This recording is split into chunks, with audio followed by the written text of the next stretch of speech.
आपल्याबरोबर प्रतापजी सरनाईक आहे. सर, आज दहिसरच्या टोलनाक्याची पाहणी करताय, नेमकं काय पाहणं आलेलं आहे? राज्याचे उपमुख्यमंत्री यांनी निर्णय घेतला होता की हा दहिसर टोल नाका जो आहे तो शिफ्ट करायचा आणि दहिसर टोल नाका शिफ्ट केल्यानंतर सर्वसामान्य जनतेला त्याचा फायदा व्हावा. अद्यापर्यंत ठेकेदारानं स्वतःच्या फायद्यासाठी हा शिफ्ट केलेला नाही. त्यामुळे आम्ही इकडे येऊन हा टोल नाका लवकरात लवकर शिफ्ट करावा अशी मागणी केली. मी स्वतः माझी ही 7वी व्हिजिट आहे आणि त्यांनी 8 तारीख डेडलाईन दिली होती, परंतु आता 8 तारखेला होऊ शकत नाही. तर आम्ही आता त्यांना 4 दिवसाची मुदत मागितली होती. आम्ही आता 13 तारखेपर्यंत मुदत दिलेली आहे, पण 13 तारखेपर्यंत हा टोल नाका कुठल्याही परिस्थितीत शिफ्ट झाला पाहिजे. कारण शेवटी सर्वसामान्य जनतेसाठी आम्ही आहोत आणि जनतेच्या प्रश्नासाठी जर रस्त्यावर उतरून आम्हाला आंदोलन करावं लागत असेल मंत्री असल्यानंतर सुद्धा, तर ते योग्य नाही.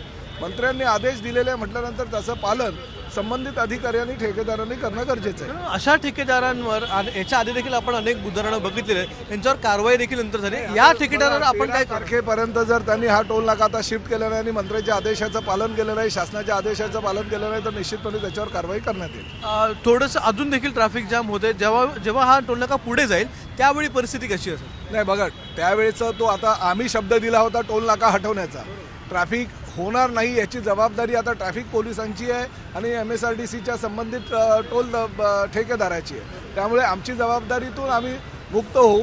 भविष्यामध्ये परत अशाच प्रकारची ट्रॅफिक होऊ नये यासाठी दक्षता ट्रॅफिक पोलिसांनी घेणं गरजेचं आहे. एक राजकीय प्रश्न जो आता आपल्याला देखील माहिती आहे, काल वडेट्टीवार यांनी ट्विट केलं की 200 कोटींची जमीन 3 कोटींना घेतली. पार्थ पवारांचा हा दुसरा एपिसोड आहे असं सगळं ते विजय वडेट्टीवारांनी ट्विट केलेलं नाही. काल विजय वडेट्टीवार कुठल्या तरी प्रेस कॉन्फरन्समध्ये असं बोलले की प्रताप सरनाईकांनी 200 कोटीची जमीन मीरा भाईंदरला 3 कोटीत घेतलेली आहे. मी सुद्धा सकाळी ह्यासाठी लवकर आलेलो आहे की माझी जमीन कुठे आहे बाबा, मी 3 कोटीत घेतली आणि मलाच माहिती नाही 200 कोटी त्याची व्हॅल्यू आहे. मी सुद्धा खुश झालो की एवढ्या स्वस्तामध्ये जमीन मला मिळाली असेल तर काय पाहणी करणं गरजेचं आहे. परंतु ठीक आहे, हा विषय जरी वेगळा असेल तरी शेवटी मी राज्याचा मंत्री आहे.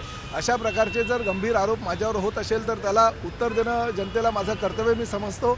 विजय वडेट्टीवार आज काहीतरी पत्रकार परिषद घेऊन त्या बाबतीतली माहिती देणार आहे. ती माहिती मिळाल्यानंतर मी ताबडतोब त्या संदर्भातला खुलासा देईल. परंतु सध्या परिस्थिती मला तरी अशा प्रकारची कुठली माझी जमीन आहे असं लक्षात नाही.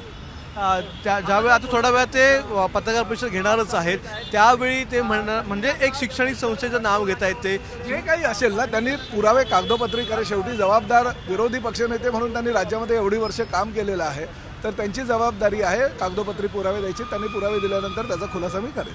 धन्यवाद आमच्याशी बातचीत केल्याबद्दल. तर प्रताप सरनाईक आपल्याबरोबर होते, जे आता विजय वडेट्टीवार यांच्या आरोपांवर बोलत होते, पण पूर्ण पुरावे दिल्याच्या नंतर मी सविस्तर या संदर्भात बोलणे असं त्यांनी सांगितलेलं आहे. कॅमेरामन विनयसह अक्षय भाटकर, ABP माझा, मीरा भाईंदर.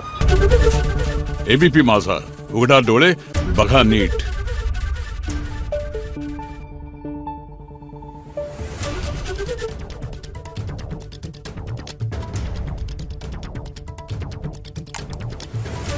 Thank you.